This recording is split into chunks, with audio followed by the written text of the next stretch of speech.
Hey, everybody, welcome back to the Words of Life podcast. I was about to say daily Bible reading, but we have been doing our daily Bible reading for the last 6 days, and today is day 7 of week 2. And this last week we read Matthew chapter 19 all the way through chapters 25. So Kevin and I are going to break that apart and break it down and have a great discussion about a lot of those things. And it's really quite amazing how in 2 weeks, we've basically covered the entire life of Jesus in one, brief, short amount of time. So it's pretty crazy. So let's dive right in.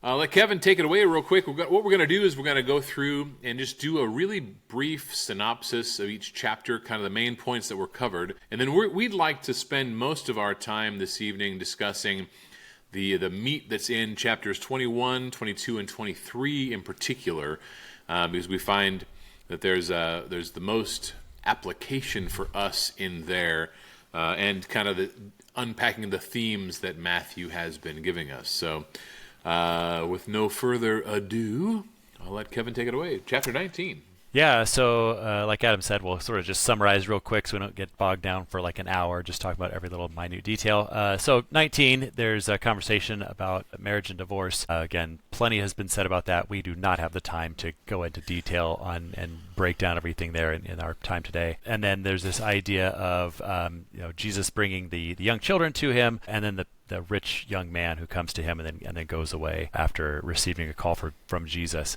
As you move into 20, we get some parables, or a parable about the day laborers, right? The people that Jesus says, hey, go out, or the master of the vineyard says, go work in my field, go work in my field, go work in my field. And then at the end we have them being upset, the ones who worked all day not getting it. And we'll maybe hint back to that in a minute, because that later bit, that theme kind of built from there as well.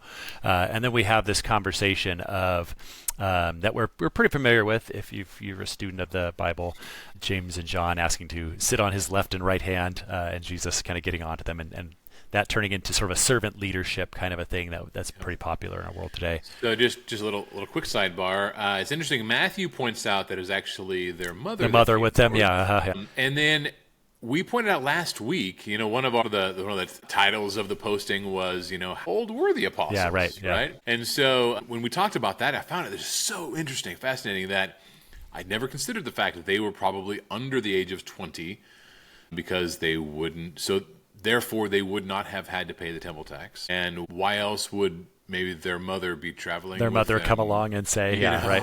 I mean, they're back in Jerusalem now. Maybe she's there, or they're all there for the feast, right? Or they're headed that way. So there's lots of reasons why. The fact that she would come up and say, "Hey, do this for my boys," right? If they're in their 30s, they haven't left. Yeah. The shirt, what are the apron strings of right. their mother yet, perhaps, So. Yep.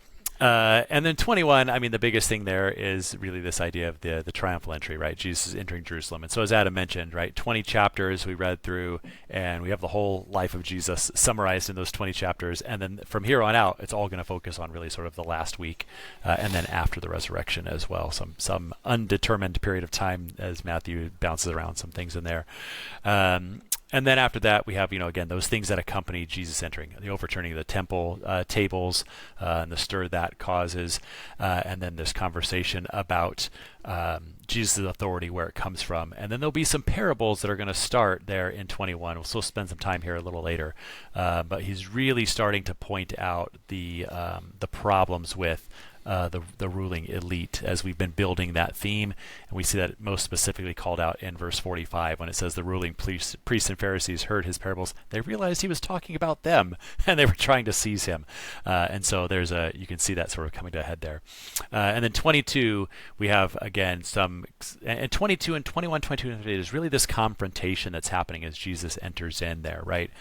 So we have them coming to try to trick Jesus with some pretty famous what's the greatest command? Is it lawful to pay taxes? Whose wife will she be in the resurrection? All of those kinds of things. And then he asks them a question they cannot answer. And then that's the end of that. And so then that leads into 23, where we'll spend some time, the 7 woes that he sort of lays out against those the Pharisees and the scribes and the Torah scholars there. And so then 24, 25, then there's this question in 24 about at least at the beginning, and maybe he transfers along, or maybe there's something going on there, but this destruction of the temple and then him telling them about what that's going to look like there. And as we push then finally into 25, we'll get some more parables about what the kingdom will be like, the parable of the talents, the parable of the wise and the foolish virgins, and then that great, I don't know if it's a parable so much as a description of this judgment scene of the Son of Man separating the sheep and the goats there in that scene there. Absolutely. So some of the themes that we've noticed as we've read through the book of Matthew. One, at the very beginning, we noted that Matthew was writing specifically to a Hebrew audience. You can find that information, you can understand that based on the type of genealogy that he used. It was through the father, patriarch of his family, through Joseph's line, right? Am I correct in that, Kevin? Well, yeah. I mean, when he lays that out, it seems like his son was Joseph, and he is right. Yeah. Yeah. Which was a very cultural Jewish way of notating lineage. And then you have, so with that in mind, if you're thinking about him writing to a Jewish audience, the way he is building the antagonist of the story, he's really just pointing out these little pieces throughout the 3-year period that Jesus is doing his ministry. And Jesus is controlling that from how much interaction he's having with these people and where. You'll notice that he's only in Jerusalem, I believe, like twice. Yeah, certainly. He's not spending all his time there. No. Most of his time is not in Jerusalem, right? He's out in the surrounding countryside and even further away than that. Yeah. He's doing quite a lot of travel out in the countryside because he knows that if he spends too much time there, their antagonism against him will grow to the point where they're going to take action, and it's not his time yet. So he's carefully creating these opportunities for them to both learn and know his authority, and B, to finally get to the point where the time is right and he can really tell them the truth, and they don't want to hear it, and they're going to do what they do and end up crucifying him. So as we read through these chapters, you see these interactions with him where they're going up and they're saying, hey, here, we figured out one. Here, go send this guy and say this thing. And time and time again, Jesus just, makes fools out of them. Yeah. Easily parries their attacks, right? Turns it against his wisdom and his knowledge and quite frankly, just the truth. And so it's fascinating to watch that grow. When you think about any story has, the protagonist and the antagonist, the antagonist being the bad guy. And the bad guys of this story, unfortunately, were his own people, his own brethren, the people that God set up to be the light bearers of the world and to carry the torch of the story of Jesus and bring him to the world. And yet those people who were in charge of that, and Jesus points this out through a lot of his parables and lessons, that they weren't right. Yeah, and I think it's important to kind of distinguish, as Matthew seems to be doing, as he's setting up. If we'd say, why was he writing to a predominantly Hebrew audience and setting them up as being the bad guys, if you will? But I think what he's doing is he's setting them up as the religious elite, the ruling religious leaders. These Correct. Are the ones who are openly antagonistic. Whereas in Matthew's story, for the most part, we see the crowds are happy to follow him, right? Mm-hmm. The crowds are excited about who he is. They're the ones who are throwing down the palm branches and saying, here he is, right? This is the Christ in the triumphal entry. And the only time we sort of see that turn a little bit there in Matthew is, again, as Matthew describes it, when they're saying, crucify him, and he makes this point that it's because they've, again, the ruling religious elite have riled up the crowd or infiltrated that group, if you will, to start that cry. And so he's trying to really make that clear. And that's why you'll see, as we'll discuss a little bit, one of the woes is, hey, they sit in Moses' seat, so when they teach the things of Moses, be careful to do them, but you all don't follow what they do, right? So he draws that distinction. Matthew's kind of pulling that out there to show how that played out. And to encourage, I'm sure, his first century readers to say, I'm going to follow Jesus and not these ones, right, who crucified him. So. Yep, absolutely. As we were talking about offline, just kind of prepping for tonight, Kevin, we wanted to spend most of our time discussing chapters 21, 22, and 23, because Jesus finally decides to enter Jerusalem. Yeah. And so the time is right. I'm going. He's already been preparing his disciples, the apostles, about this event. Of course, we have the story about Peter saying, "No, it's not going to happen that way," and Jesus having. And he pulls it up again here in chapter 20, right? In chapter 20, he says, "Look, we're going down there, and when we get there, this is what's going to happen," right? So he actually tells them 3 times. Yeah, that's the third time. So the third time was in chapter 20. It's time. We're going. So as they drew near, of course, Jesus is prepared for this. He sends two of the disciples ahead. Say, hey, there's going to be a donkey and a colt. You're going to bring them to me, and the owner of those that colt's going to say, yeah, anything the Lord needs. Yeah. Right. So we find that, and that happens. So Jesus, the creator of the universe, riding in on a small little beast of burden. It's both kind of comical and there's some irony there, and I don't know, it goes straight into the face of what we would expect the king to march into a city to ride in on. No emperors. When you read about the Queen of the South, Sheba, coming to Solomon, her entourage was crazy. Yeah. Because she was marching as a queen, and in all of their splendor, showing off their wealth and their power and their glory and all that kind of stuff. And Jesus is humble. He comes in on a donkey, Yeah. And it's the people then, right, who are saying, as you get down there in 21, verse 9, the crowds that go before him and follow him are shouting, Hosanna, Son of David, blessed is he who comes in the name of the Lord, Hosanna in the highest, right? Yep. And who is this? Some of the people in Jerusalem are saying, right? And they say, this is the prophet of Jesus, the Nazareth, right, from Galilee. Yeah. They're the ones who are sort of proclaiming his glory. And, as we've kind of talked before, there's times where Jesus will strictly tell people not to do this kind of thing, right? That's happening now. But now it's on, right? It's go ahead, proclaim these things, because he's already decided. He already knows this is the time. And so he knows, I'm sure, this will antagonize those leaders in Jerusalem. And if not, the next thing he does is he goes and he marches into the temple and literally overturns the order of how things are going. Yeah, exactly. And you know what? Because Matthew doesn't spend a lot of time on that particular event, we won't either. But when we get into Luke and Mark, I think both spend a little bit more time and add some other details. We'll definitely spend more time on that particular event. And also in the timeline of the other epistles, they kind of put it earlier in his...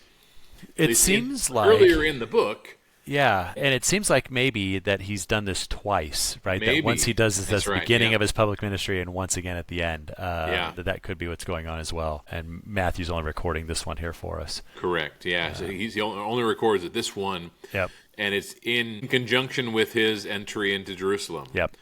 So he marches, he rides in on this colt, he goes straight to the temple, and he cleans house. Again, with what authority are you doing these things, right? And so he is completely just counteracting the current status quo and the current leadership. But he just sets up shop in the temple.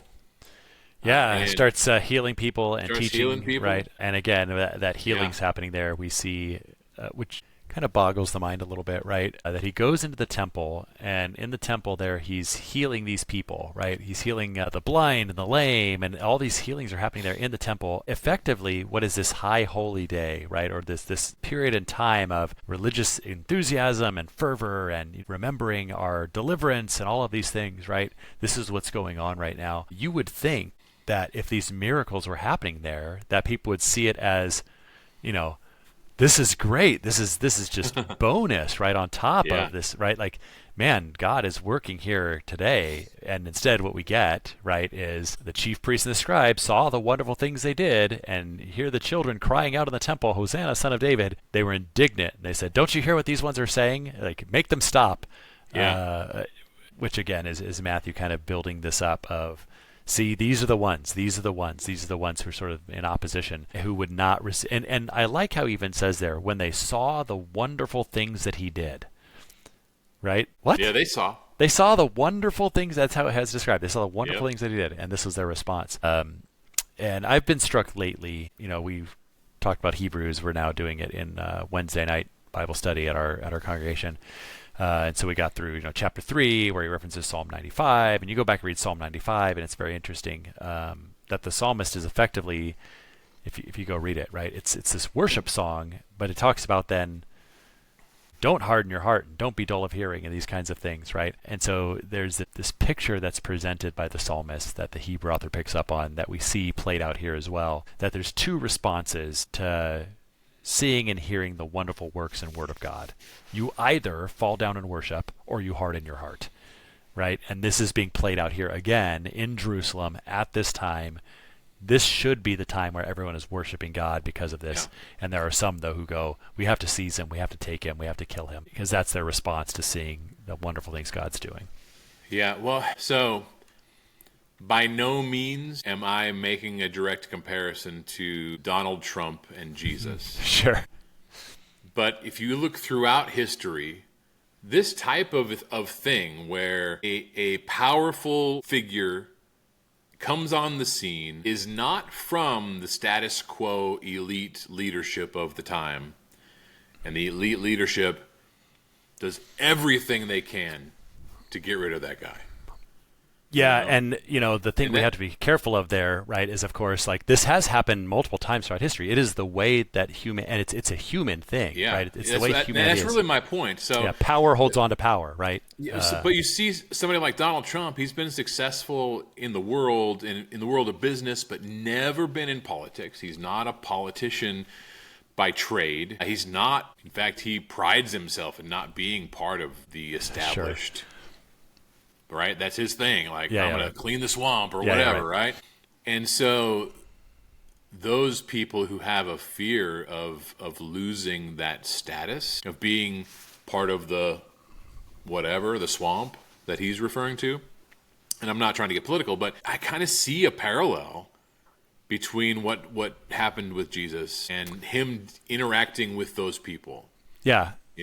And I think certainly that's right, because what you see is that's again this human sort of nature, right? Yeah. That power wants to hold on to power. Yeah. And I mean, you can certainly see every outgoing and sort of the way that's happened. I mean, that's how the American Revolution, right? Like, of course. We want to be our own country. No, we're not just going to let you go, right? The Civil War, whichever side you want to fall on that, right? We want to secede. No, we're not going to, right? Like, power holds on to power, and that's just human nature. That's the way the world is, whether you agree with the outgoing power or the incoming power, right? Power wants to hold on to power.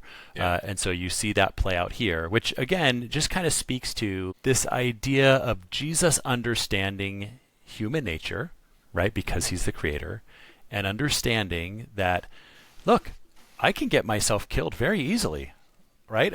All I have to do is go. I mean, he certainly could have come in and played nice, but that's not what he was doing. He was establishing a new kingdom, right? Yep.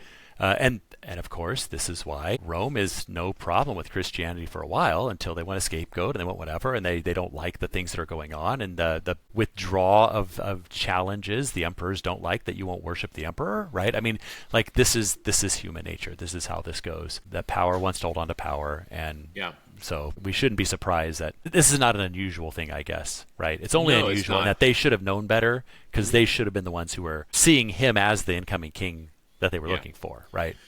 Well, and there's lessons there for us as well. If we just have to always keep a check on our motivation, on everything we do. Are we? And Jesus has been pointing this out from the beginning of his ministry. This idea of having a heavenly mindset or a worldly, carnal mindset. That's right. And so these people, if you rise to power, that power is going to be what you are now worshiping. We studied the Proverbs with a high schooler class a while back, and one of the themes we noticed that continual, don't be rich, right, and don't be poor, right? Yeah. Somewhere in the middle is really good, because have enough to share, but not so much that you're focused on keeping that wealth. Yeah, and maybe we should touch on that for just a minute, because we had an example of that in the reading this week. We right? did. We had an example of this guy who comes and he says, good teacher, what do I have to do to inherit eternal life? And Jesus tells him, keep the law, keep the things, do these things. And he says, great, all these things I've done from my youth, right? And Jesus says, great, sell everything you have and come and follow me. Yeah. And it says, and he goes away sad because he had much wealth. And then Jesus says, right, hey, it's difficult for the rich to enter the kingdom. And then they respond and say, wow, who then can be saved? Right? And Jesus' answer is, with man, this is impossible. Right? It's impossible with mankind, right? It's only through God. But that guy, I've sort of been struck by the fact that there's very few people recorded that Jesus gives a personal invitation. He is effectively calling this guy numbered amongst the disciples, right? Like it's like he told, hey, leave your nets, come and follow me. Leave your tax collecting booth, come and follow me, right? All of these kinds of things. Leave your stuff, come and follow me, right? And he's the only one, at least at how this goes, that we sort of read of someone saying, nope, I like my worldly stuff. And so it's under that whole backdrop that Matthew's building here that then we get this confrontation section, right, that really starts here at the end of 20 and then into the things that we're talking about there. So let's dive into that. Let's dig into this sort of 21 22 23 kind of section there. Yeah, well, so right before the triumphal entry in 21, one of the parables was the parables of the workers in the vineyard. And so we have that kind of being the first step in creating that antagonistic thing where Jesus is really pointing out, so that was the day laborers one, right? And so it's, hey, guy owns a vineyard, he needs workers in the field. He went out in the morning, got a bunch of workers, went back later, there's still guys to be hired. Right. So he says, hey, why haven't you been hired? Come on and get to work. And then all the way to the last hour, he's like, well, fine, come on, get to work. I got some more work to do. He starts paying them out. Everybody gets the same full day's wage. Really, the point is there that A, it's my money. I can do with it with what I want, right?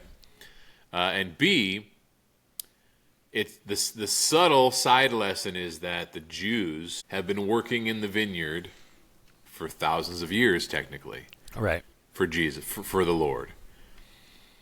But the reward for them and the reward for everybody else is going to be the same. Heaven is going to be the great equalizer and worth it, regardless of how long you've had to work in the vineyard. Yeah, and I think there's an interesting thing that, so why would Jesus tell us that? Is just for us to know? I think what he wants us to understand is, so don't be like those people, right, who are begrudging the blessings of God on others. Right? These other people are blessed with the blessings of the master, and these people are begrudging them that, right? This is our thing. This is what we have. This is not for you. And so that's a story he's telling effectively to the disciples before they get there. He's not telling that to the Pharisees. He appears to be telling that to his disciples, and almost as though setting them up for, when we get into town, right? When we get there. Understand how it's going to be. And then after that, he says, we're going. I mean, that's immediately following Matthew has him predicting, I'm going to go, I'm going to be arrested, I'm going to be handed over, crucified, raised the third day. Into 21, so in 21 then, we have the triumphal entry. Right. We have the so after that he goes to the temple. Then he goes and he lodges in Bethany. Yeah, every night he appears to be going in and out. Right outside of the city, a little place called Bethany. That's where he's lodging. In the morning, he curses the fig tree because it looked like it's supposed to have fruit, but it didn't. And that's a lesson also for the apostles. Then that next day, Jesus goes to the temple again. Yeah, and that's where his authority starts being questioned officially.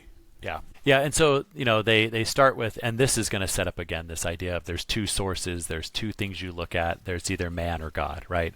There's either heavenly things or earthly things. There's either the things of the spirit or there's the things of the flesh. And so they ask him, by whose authority are you doing these things? What things? The turning of things over, the healing of the people in the temple, all of these things that he said about himself, right? And he effectively challenges them back, right? Hey, where did the authority come from for John, right? Yeah. And they know the answer. Well, it's interesting. I think their answer is it wasn't from God. That's the answer they want to give, it appears, because if we say that, we fear that they're going to say he's a prophet, right? But we don't want to say, yes, he's a prophet because we're pandering to the people, because then we'll get called on it. So that's why they say we don't know, right? But they understand there's two sources of that, right? There's only two things. There's the thing of the world, there's the things of God. And so he says, well, then I'm not going to tell you because, right, Yeah. The logic there is if you can't tell me that, you're not going to listen to me when I say I'm from God, which I've demonstrated over and over again by the things that have been done. Yeah. But then he starts telling these parables, right? Yeah. The parable of the two sons, right? The one son who says, I will go labor and doesn't. The one who says, I didn't, but I will. And, this is sort of how you are effectively. And then you've got the master of the house. And this one is like, I mean, there's no missing out on the sort of meaning here. And even they got it. He plants a vineyard. He has workers hired out. He sends to collect. Eventually, he sends his own son. Yep. And it's saying, surely they'll respect these ones, right? But instead, they kill the son. They say, here's the heir. If we kill him, we can take this for our own. And the owner of the vineyard comes. What's he going to do? And the people, whoever he's speaking to there, they said, he will put out those wretches to a miserable death and lend out the vineyards to other tenants who will give them the fruit of the seasons, right? I tell you, 43, the kingdom of God is going to be taken away from you and given to a people producing its fruits, right? And then in 45, when the chief priests and Pharisees heard this, they understood that he was talking about them, right? Yeah. And so it becomes very, very clear. And he's even telling them what they're going to do, right? Yeah, the son has come, and you will kill him, right? That's what you're going to do. And understand the result of that is going to be that he's going to destroy you for that. There will be a judgment that's coming. You're going to be destroyed for that thing. And I will open this up to other tenants, effectively, right? Which we've seen that play out early already. And what's crazy is, and we'll get to that in just a little bit, when he actually is crucified and he finally perishes on the cross, the events that happen immediately are crazy. Yeah. The biggest one where they are concerned, outside of the destruction of the temple, which is going to be 40 years down the road, was the splitting of the veil. Yeah, this attack on the temple itself, if you will, right? Right, yeah. And so if you guys recall in our study of Hebrews, the veil in the temple separated the holy place from the most holy place. The most holy place would have held the tabernacle, the Ark of the Covenant. Yeah. With the mercy seat. Inside the Ark of the Covenant was the rod of Aaron and the manna and the showbread and all its things. Yeah.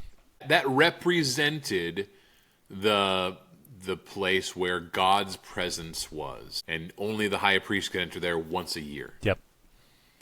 When that veil was torn asunder from top to bottom, and if you read back in Leviticus, where I think it's Leviticus, where the details of the crafting of the veil, it was probably several inches thick of fabric. Completely soundproof and lightproof. Nothing could penetrate it. It was torn from top to bottom. Right. Which no human could have done. Right. And so that represented like the first of many blows, destroying the old covenant and the old way and their position of authority. That's right. I mean, you don't need a high priest, right? You don't need a priest at all if you've undone these things. Yeah. And so, that once he's established that there, right, then he just keeps going, right? So this idea of, hey, it's going to be taken away and given to another. Then what does he do? Then he tells this parable in 22 of the wedding feast, right? Yeah. He spoke saying the king was like a king who gave a wedding feast, and he told his servants and his sons to come in, but they wouldn't, right? So he says, fine. And I like this one. You get excuses. Yeah, well, you get it differently in different ones, right? Yeah. In different ones, you get it in different ways where he'll say, here's my excuse, right? I couldn't do this, I couldn't do that, I have to prove these things, right? In this one, and there he just says, fine, they won't taste my feast, let's go get others. But in Matthew's, it says, they paid no attention, went off to his farm and other to his business, and the rest seized the servants, treated them shamefully, and killed them, right? So in Matthew's recounting of the parable, some of them actually kill the messengers, right? Maybe that's where that phrase comes from, don't shoot the messenger. And so then the king is angry, sends his troop, destroys those murderers, burns the city, and then he invites other people, right? Which the other accounts of that parable don't really record. It's just, okay, fine, you won't have it, go get these other ones. But here he says, nope, I destroyed those people and killed them, that's why they couldn't come, and now I'm going to go get other people. And they bring everyone and fill it up, right? And then you get an interesting thing, again, in that one where there's someone found in the feast who does not have the right clothes on, and so then that one gets cast out as well, right? But you have this sort of description, again, they must know he's talking about them, because the previous one they knew he was talking about them.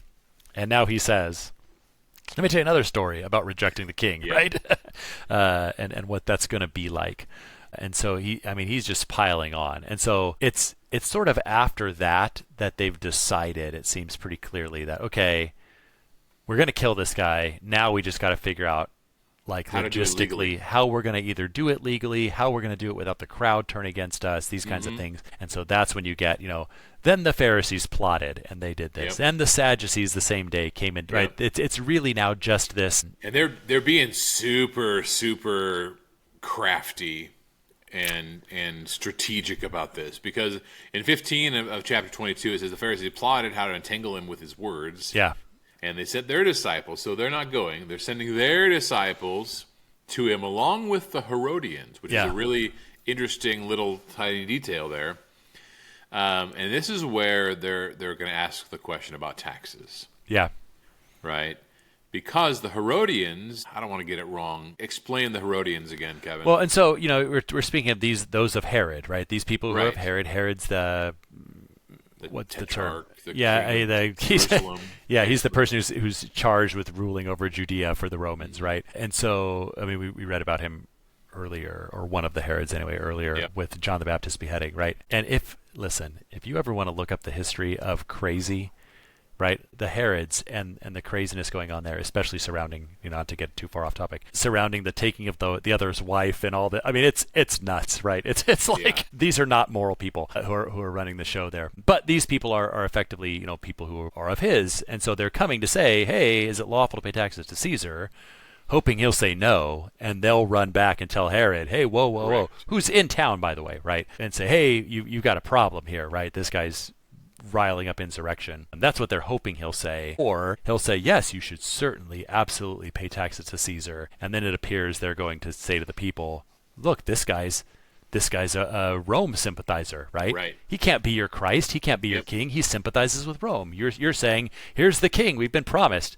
He says pay taxes to Caesar, right? And so this appears to be the trap they're trying to set. We don't have it spelled out for us, but that seems to be what's going on there. And again, Jesus effectively just says, which is Matthew building on that theme again, right? Whose inscription's on it? Caesar's is on it. Well, then give to Caesar the things that belong to him and give to things that belong to God, right? So again, pointing out, you're concerned about these physical things of the paying of taxes, and pay your taxes, but that is certainly completely unimportant to what's really going on here, and what, pay your taxes to him and give glory and honor to God, right? Because that's the thing that belongs to God. But by so doing, right, they marveled and they go away, right? Oh man, right? That didn't work like we were hoping it had worked out there. It's crazy. So they have this, the Pharisees and the Herodians do their test, and the Sadducees come and they do their test regarding the resurrection, effectively, right? Yeah. Because the Sadducees were a sect that did not believe in the resurrection, which is crazy. And even the Pharisees, they did believe in the resurrection, and so they weren't always in cahoots with each other. No, the Pharisees apparently, as far as we can tell, right, are this super strict. I don't want to use the word holy, but that's what they were trying to be. There was this super precise observation of the law, and its physical trappings. The Sadducees, though, were the ones who were effectively at this time sort of the ruling people who had the strings, right? Like these are the ones who actually are in control, if you will. And so they're all in the Sanhedrin and these kinds of things. There's certainly Pharisees on it and this kind of stuff, right? But if which party is in power effectively, right? We might say is the Sadducees are effectively in power, and so they now come with their, oh, you fools, let us show you how it's done, right? And get you with their great trap question, which Jesus easily disarms just by saying, you don't even understand the scriptures or the power of God. You don't even get it. And so, right, you're wrong. So they were all gathered together, and Jesus takes an opportunity to ask them a question. In the end of 22, says, what do you think about the Christ? Whose son is he? Right? Yeah. They said, him, the son of David. So Jesus, understanding all Scripture, quotes Scripture to them. So how is it then that David in the Spirit calls him Lord, saying, the Lord said to my Lord, sit at my right hand until I put your enemies under your feet? If then David calls him Lord, how is he his son? Yeah. And again, that's going back to this idea that we touched on somewhere in our conversations previously of another book of this idea of, and it was probably in Hebrews. It was. I'm sure it was that the Father is always greater than the Son, right? In the mindset of importance or whatever. And so if the Son of David is the Christ, then how does David called him Lord, right? Certainly he would not do that. He would not say that about his own son, that you are my Lord. Yeah. Well, we talked about it when Abraham offered up tithes to Melchizedek. And so the Levitical priesthood is inferior to the book. And right. An interesting aside here, this verse here from Psalm 110 is where you get this, you're a priest forever after the order of Melchizedek, that the Hebrew author will pick up on to demonstrate that Christ is after the order of Melchizedek, right? Because he knows Jesus said this is messianic. And so he's going to use it there. But again, that setup is then 46, effectively. Yes. They then dared no more to ask him any other questions. Well, and no one was able to answer him a word. Yeah. And so that sets up then him going, all right, now that I've shut you all up, right, let me lay out. I have your attention. Let me lay out all the... I'm now going to speak to the crowds and to the disciples, while certainly they can still hear. But I know you're not going to say anything, and I'm just going to lay out sort of all the things you've got wrong, effectively, if you want to call it that, and lay out these woes on them. And certainly, like we had discussed, and maybe that's where we want to focus our time on that we've got left here, that the conversation then, it's fun to sit back on the other side and go, oh man, look at, those guys really got it. Pointing fingers at those and all their mistakes, right? Yeah, and so certainly, though, that's not super helpful for us, nor is it super helpful for Matthew's readers, other than understanding, okay, this is what moved the narrative along. But there's a whole chapter here of this, right? So certainly he must want us to get something out of it. Yeah. And so what kinds of things and lessons can we take out of what he's saying here in 23? So right out of the gates, as he's addressing the crowds, he starts talking about the scribes and the Pharisees. So, but hey, they sit in Moses' seat, so they are the holders and keepers of the law. And when they teach you the law, they're teaching you the right things. So listen to the things that they say, because they are speaking the truth.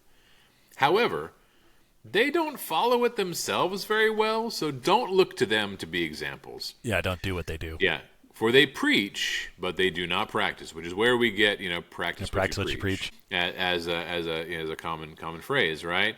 And then he goes on to just talks about a lot of the things that they do, that they inflict burdens on other people but don't carry them themselves, and all these kinds of things. They also put on a show for people. They make their phylacteries broad and their fringes long, and they like to be fancy and in the places of honor, and they love the praise and the gratitude and the respect that they hold among the people. But you are not to be called rabbi, for you have one teacher, and you are all brothers. It's really interesting that I hearken back to when Jesus heard about John being in prison prior to him being beheaded. When he turned to the crowds and started talking about John, how John is the greatest of all time of men born of women. But what did he say after that? He said, but the least in the kingdom of heaven is greater than he. Jesus has been establishing this equality among saints. The reward is the same for everybody, regardless of how long you've been in the vineyard. Heaven is worth it, but there's no status symbols. When John's mother came up and said, "Hey, I want my sons to be sitting to your left and right hand side," you don't know what you're asking. Yeah, it's not I don't have the authority to grant that request, and you can't bear the cup that I'm bearing, right, all this kind of thing. But it's really awesome how the fact that this universal church that Jesus is establishing for us to be members of is the kingdom of God, and we are all citizens in the kingdom, and we are all equal. And when he said, you'll have houses and 100-fold. Well, he's not actually talking about some sort of an abundance, wealth generating, scheme on earth. He's talking about the fact that you're all going to be brothers and sisters together, and you're going to love each other so much that nobody's going to need anything, because God's going to make sure you get it, whether it's through him blessing you physically, individually, or you being blessed by your brethren. It's amazing when you think about how broad that promise is. You have one teacher and you're all brothers. Yeah, and that idea then leads into, what can we take out of this? The one who humbles himself will be exalted, right? So what should we do? Humble yourself, right? Humble yourself. Don't make yourself a show. Don't just be all talk. And later he'll talk about, blessed is the one that the master finds doing what he's supposed to be doing when he comes again, right? And so you kind of then see these things here, right? And he does seem like he's talking, at least after the beginning, to them. Woe to you, scribes and Pharisees. Woe to you, blind guides, right? And certainly there's other things we can take out of there, right? Don't swear by any of these other sorts of things. This tithing of the mint, the dill, and the cumin, right? Don't neglect the weightier, important things. Certainly do those, but don't think that that's going to let you get out of, justice, mercy, and faithfulness, right? Mm-hmm. If you're, I did all these little things. Okay, right, but where did you do any of these things? And again, my own personal thing here, I certainly worry about our modern churches, that we are a lot of times coming dangerously close to these things here in 23, right? Hey, we're right, we're righteous, we're holy, we're God's people, God loves us, we have the truth, we do this. But on the other hand, don't help the poor.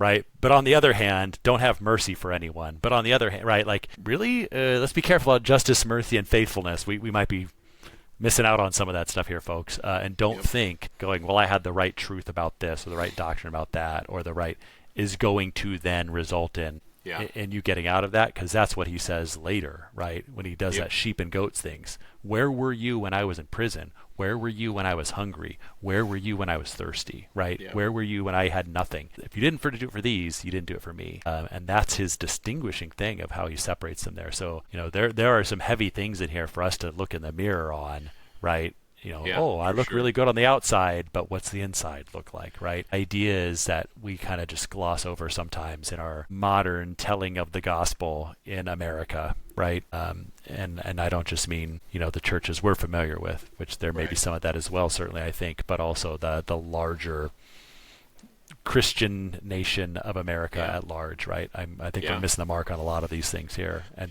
thinking God will be pleased with us. Well, and Jesus points out the fact that the reality is what you were just talking about. That's going to be the reality. Not everybody who says to me, Lord, Lord, is going to enter the kingdom of heaven. Yeah. The path to salvation is narrow and the way is hard that leads to salvation. It's not, few will find it, few. Right. Well, like how few? I don't know. But not as many who think they are going to go, because obviously those who claim to confess that Jesus is good. So one of the expression here that I always have glossed over, Jesus says, "Woe to you." That's not just an expression. That's a warning. Yeah, it's a warning. Right. Sorrow and misery is coming your way. It's coming for you. Right. Right, and it's a strong statement. Woe to you! It's almost like a curse, or right? It's almost you have cursed yourself. I'm calling this down upon you. I'm calling this down on you because of your hypocrisy, because of the fact that you've been blind guides who just get so much backwards. Yeah, you praise yourself for all of your righteousness, and yet, you aren't doing the weightier matters of the law, kindness and mercy and justice and love and peace and all the things that Jesus talks about. He calls them blind guides. He calls them blind fools. He really kind of talks. We talked about in 1 John about all of the idols of 1 John. Yeah. They had turned the physical nature of the rich, beautiful temple that they had there into an idol. Yeah. They were worshiping the objects and not the spirit of the things, the acts of worship that were supposed to be going on. Yeah, and you're going to see that then kind of bleed into 24, right? As we're getting close to time here. Yep. This idea of even, and it's fair. We walk around places that are, we went to Europe last summer and we were there in Rome, right? And you see, the Pantheon, right? And you're like, oh, wow. I mean, it's a temple to pagan gods, right? But you still go, whoa, look at the impressiveness of this structure, right? And so certainly these, effectively backwater Jews, right, from Galilee and these areas are coming through saying, look at all these great things. These are truly magnificent, right? They're in Jerusalem for sightseeing, effectively, as well as the religious things they're going to do. And he says, hey, listen, not one stone's going to be left on another. It's all going to be torn down, right? So this building, these things, and this is just really a continuation of a theme God has been building over hundreds and hundreds of years at this point, where when they were going to get carried off to captivity, right, and they said, God's never going to destroy Jerusalem. His house is here, right? We're good. These things you're speaking of will never happen, right? We have the house of God. We're fine. And, he did it then, right? And so certainly it shouldn't be surprised he says, I'm going to do it again. I've already torn that temple once. It's fine. I don't care. He said, I can raise up from these stones. Stones, right. Right. Yeah, it's just rocks. It doesn't matter. I can toss this down. I built you out of rock at the beginning. Yeah. I can do it again. It's fine. Yeah. And so, his disciples, they're going to ask him this question. And like we said, we don't have time to dig into 24 in detail on, all the things he's trying to maybe say or not say and what dates he's pointing to and what is this coming of the Son of Man. Certainly there's some indication at least that part of it, if not all of it, is about this destruction here, because that's what they ask about. They say, tell us when this will be. Yeah. What? When the temple is going to be tossed down one stone from another, right? And so he starts telling him about those things. But when you get down to the end, sort of the point, as we kind of alluded to already, is down in 45, right? Here's all these things are going to happen, and what do I do with that information? Even if it's talking about the end of the world, he says, don't worry about it. Don't worry about it, right? You don't know when the hour is going to be. The Son of Man's coming when you don't expect. You just be ready, right? And then 45, who then is the faithful and wise servant? The one who his master has set over his house to give them food at his proper times. The one who finds doing when he comes. Right. Yeah. And so what are you supposed to take out of it? What were they supposed to take out of it? Hey, be doing the master's business all the time because you don't know when he's coming. Right. Yep. That's what you should be doing. That's what you should be worried about. Don't worry about when the end is going to be. And he follows that up with then the parable in 25 of the virgins, right? The wise and foolish virgins, the talents, right? Be ready. The talents, do the things that he sets you up to do because there's going to be an account when he comes, right? And so the message of 24 for us is really in the end of 24 and 25, right? Correct. What should you do because of this, right? How should you be living your lives and doing these things? And then maybe as we're running out of time, we just want to jump to that last one. We've alluded to that Son of Man comes in his glory and he separates the sheep and the goats, right? Yep. So in order to be a sheep, you need to be actively doing what the master wants us to do when he comes back. Yeah. Or when our time expires here. Yeah. And I think it's interesting that there's and I try to put myself in the mindset of the people who are hearing this, right? There is certainly surprise on both sides, right?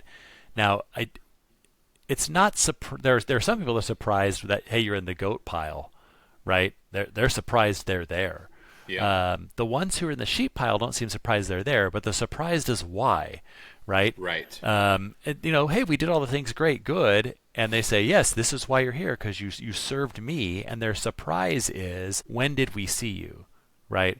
Like, certainly I would have done it for the king, but I never actually saw the king. I didn't think I did it for you. And their surprise is, oh, no, when you serve any of these, your fellow man, right? When you serve any of these, you're doing it for me. That was their surprise. The surprise of the others is, hey, we certainly would have done it for you, king.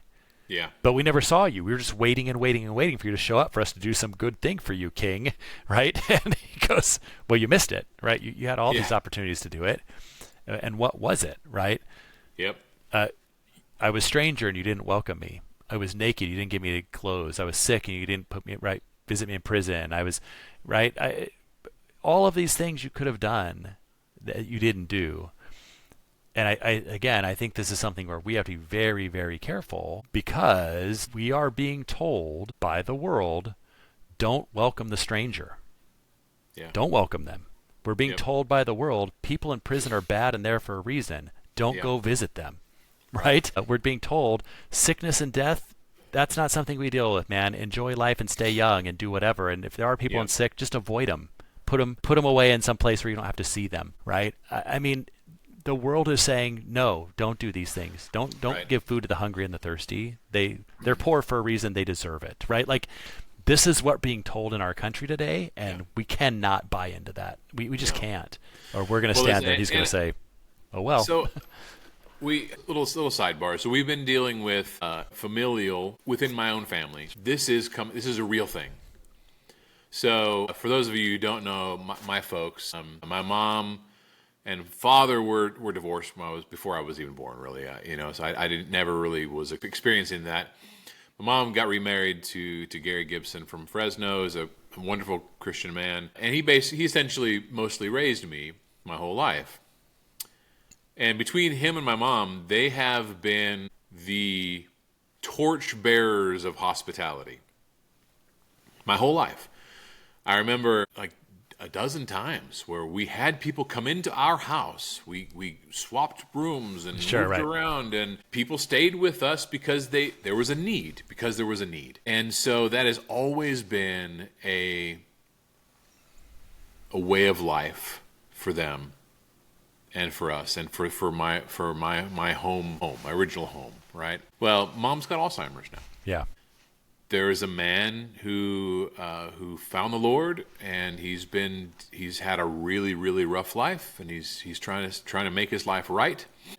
Nobody else was really stepping up to help this man out. So Dad had finally said, "Hey, you don't have a place to stay, you can come stay with us." And all of us are like, right. And any other time, yes, all day long. But mom needs to be the priority. So we're like, how do we it's so circumstantially speaking, I mean, I think we have to use some discretion, some wisdom and things like that. Let's find a way. We want to help him. We want to help him. How can we find a different option rather than, because Mom, we just right now she's the sick, right? Yeah, she needs to be the priority right now, unfortunately, and he doesn't need that extra stress and stuff. So yeah, it's hard, and we don't want to look down upon this man. We want to love him, and we want to serve him, and we want to lift him up, and we want to do all this stuff. But it was slightly disappointing to me that no other brethren had stepped up before that, right? Were willing to step up and be more proactive and more. And listen, I'm not there. I don't. Yeah, right. Can't be judgmental at all. But that was one of the things that I thought about. I'm like, there's nobody else that's willing to help in the way that you're offering to help. So we got a motel room. We put him up at a place. He's got a place to be. Hopefully, we'll keep surrounding him with love and encouraging him to continue down the path of righteousness. And that's what we're called to do. And it involves sacrifice for us to do that. But, all these things we're talking about in these lessons that we're taking away, I can't help but think about Galatians chapter 6, verses 1 through 10. We're basically out of time. We're at almost an hour now. But Paul, in the letter to the Galatians, in the first 10 verses there, he's really talking about how we treat one another. Yeah. And his result was, don't grow weary in doing good. Right? As we have opportunity, let us do good to everyone. Yep. And especially those of the household of faith. So he's including all of humanity. Yep. In that verse. We are called to be doers of good. And like you said, our culture, unfortunately, has taught us to be afraid of that. Yeah. Well, yeah, and it's sort of this either idea to either fear it or that doing those things makes you weak, right? It makes you a sucker. It makes you're being taken advantage of, right? Like we've just bought into this lie that mercy is weakness, right? That kindness is something that means you cannot succeed. There's just all of those kinds of things, right? And even if that's true, that's because the world is a sinful, fallen place, right? And it doesn't change then how we ought to react and respond to it. So if we can't succeed, so what, right? Because if you succeed, what were you supposed to do? The rich young ruler was told, sell all you have, come and follow me, right? So you won, great, give it all away. Yeah, because remember, the reward is worth it. Why we spend time searching the scriptures is because we want to serve God the way God wants us to serve him. We want to live our lives in a way that's pleasing to him. And Jesus has taught us time and time again that the world's wisdom of how to do that is not correct. The scribes and Pharisees' way of doing that was not correct. Jesus humbling himself on a donkey and entering Jerusalem and sacrificing himself ultimately for us is the right way. And so we're called to be sacrificial people. And I know I don't sacrifice enough. Sure. Yep. So. All right. Well, on that note, everybody, go out and do some good this week, right? Go out Yeah, and do some good man. this week. I'd love to have an outpouring of and don't do it because it's being braggadocious, but do it Sure. because it's encouraging other brethren to follow suit. We have the good deeds written down for us of thousands of godly people. It's okay to share the good that you do, not because you're trying to be like the scribes and Pharisees, lifting yourself up for praise, but because you can be a source of encouragement and strength and boldness is what we really need in this world right now. So be strong and courageous like Joshua. Get out there and do some good. And we'll wrap it up now, continuing our Bible reading the following day. All right. Love you, everybody. Have a great week.